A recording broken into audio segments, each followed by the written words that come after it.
let's bring in the Shadow Defence Minister Angus Taylor. What do you make of that commitment out of NATO? Well, I think it's really important. I think it's positive. I think we do need to see countries around the world upping their defence spend. Authoritarian regimes are flexing their muscles, Kieran. We're seeing it, of course, with Iran. We've seen it with Russia. And, of course, we're seeing it in the Indo-Pacific as well. And all of that means that we do need to see democratic countries from the West making sure that they're spending what is necessary to make sure we can defend ourselves in these uncertain times. The Prime Minister himself has said these are the most uncertain times since the Second World War, and I think that is absolutely right. But you've got to fund your plans. Labor hasn't been funding their plan.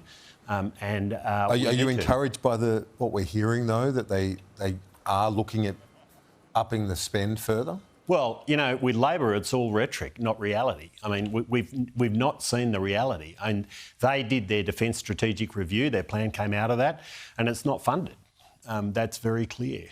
And so there's many different initiatives that are underfunded. What's the number that it needs to be at? Well, we've said, and we said during the election campaign, we should be getting to 3%, and that's absolutely where we should be heading. Now, it's very clear that there are significant parts of the ADF that are underfunded. We don't have the people on the ground. 3% is the coalition view post the election as well? That is our position, exactly. And you've seen Susan lay that out yesterday as well as I did a couple of weeks ago. So it's incredibly important that we fund the plan necessary for our sovereignty, and this is crucial, but for us also to be a good ally of our allies around the world. And this is what is being asked for now. We're not doing this because Trump is asking for it. In fact, our position was well ahead of that.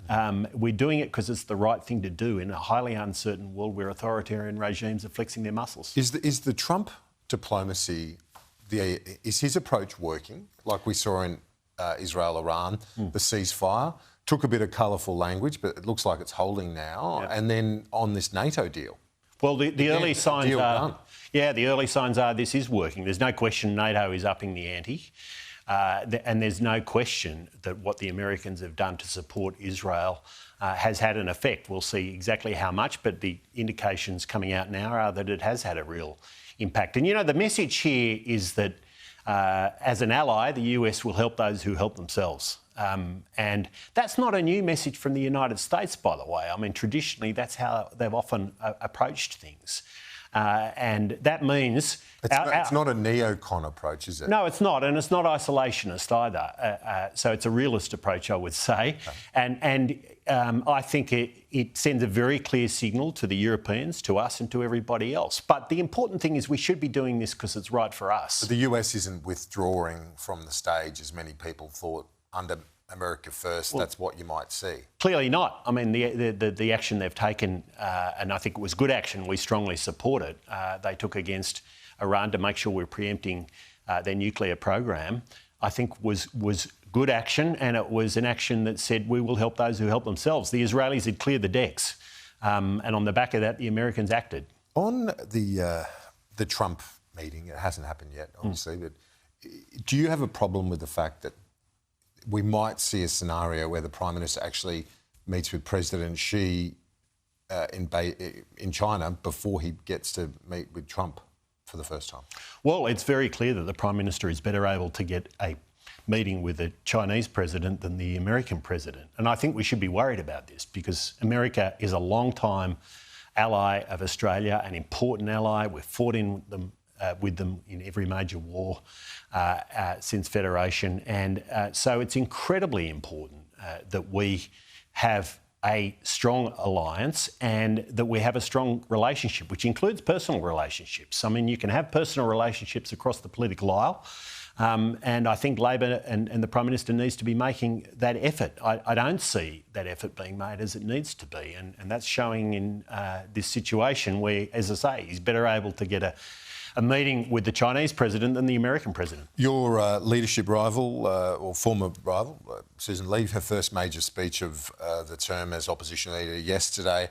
What did you make of it, particularly the push for more women? Do you think opening the door to quotas is the right thing? Well, look, I think it was a great speech, and I think her comments on the need to have more great people and more women in the Liberal Party is absolutely right, as were her comments about the importance of getting to 3% of GDP on defence spending and the important things we've got to spend that money on, like drones and counter-drone technologies. So, look, this is, I think it was a great speech. I think it was an important speech, and I think it's setting the stage for us to do the rebuild we desperately need to do. I'm not a supporter of quotas, Kieran. As Susan said, this is going to be a matter for state divisions. It's not something that I think is necessary in order to get the outcome. I think attracting, mentoring, retaining great people and great women in the party is incredibly important work for absolutely everybody, for all leaders, and I take that very seriously and I'll continue to. And you think the unity will be achieved? Because that's obviously one of the key elements to success in politics. Sure, and of course we have to be united to rebuild. I think it's enormously important. Angus Taylor, appreciate your time. Lots to get across today. Thanks for making the time. Good stuff. Good to be with you.